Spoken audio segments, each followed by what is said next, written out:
first we have to associate with with all other nations that have been influenced by the ideas of Mr. Lyndon Larouche, no? That we must change the global financial system from the floating exchange rate system, no? Which is a system implemented, imposed on the world by the financial oligarchy, to a system of fixed exchange rates, no? Wherein sovereign nation states, no, agree to a system of fixed exchange rates with one objective, one common objective, and that is for the improvement of the quality of life of every single human being on this planet. Okay. These were the same underlying concepts and principles by which the Bretton Woods Agreement, as initiated by Franklin Delano Roosevelt, was implemented. Okay.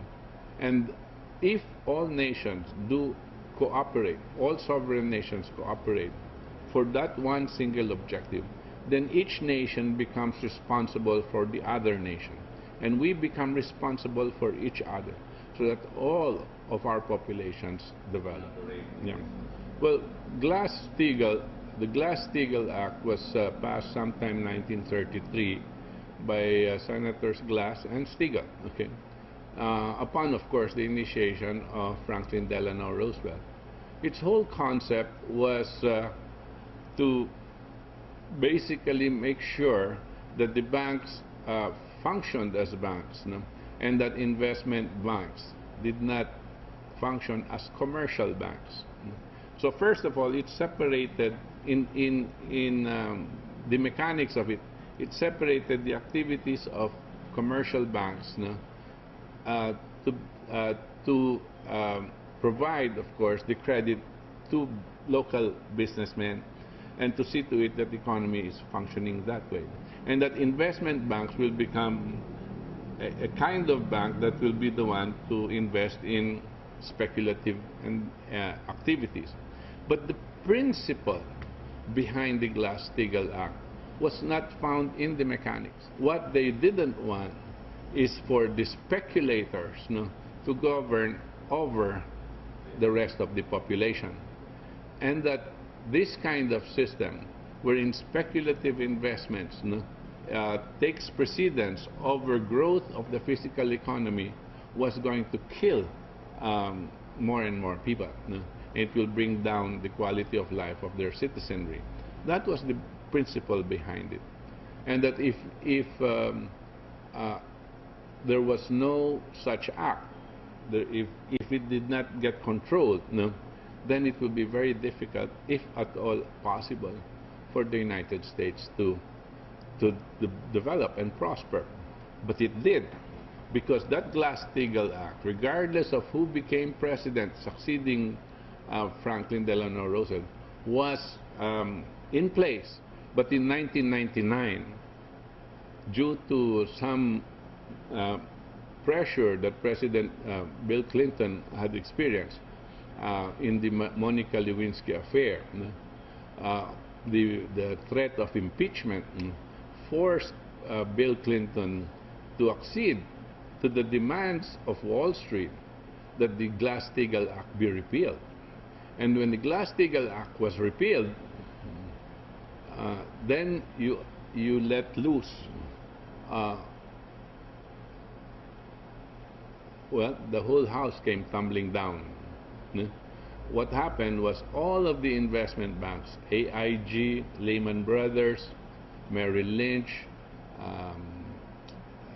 several others, became banks, okay?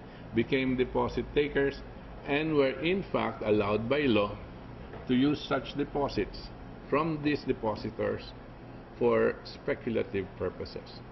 Hedge funds started to crop up. So hedge funds were the ones that were fueling, of course, a lot of the activities of speculation in Wall Street. Larouche put forward this Glass-Steagall, a global Glass-Steagall Act. This is part of this move towards a global credit system. Yes, Well, that's exactly what was part of the Glass-Steagall Act. Instead of just United States, there is need for this to be planet-wide, which was basically what the Bretton Woods was. It was planet-wide. In other words, there were originally 45 countries that had signed, and then, of course, more countries got into the system because it was the World Economic Order. But when Larouche says it is a global-wide Glass-Steagall, which means we must change the system, and we have to change it in the basis of what, on the same basis that Franklin Delano Roosevelt wanted to change the system. And the imposition of this new economic order by Franklin Roosevelt at the time was, of course, immediately followed by the rest of the world. Why? Because the only prosperous country at that time, and its prosperity or its strength of economy was demonstrated by how he had created the conditions to stop the expansion of the Nazis, the expansion of Hitler. Despite the fact that the British and the French were helping them, he, in effect, had to help the British and the French and the rest of Europe stop Hitler, because that evil was going to expand not just in Europe but to the rest of the world, including, of course, the United States. Now, that Glass-Steagall was, and the spirit of the reason why the Glass-Steagall Act was passed is the same spirit that we need to impose something like that on the rest of the world, so that we save humanity, we save our civilization.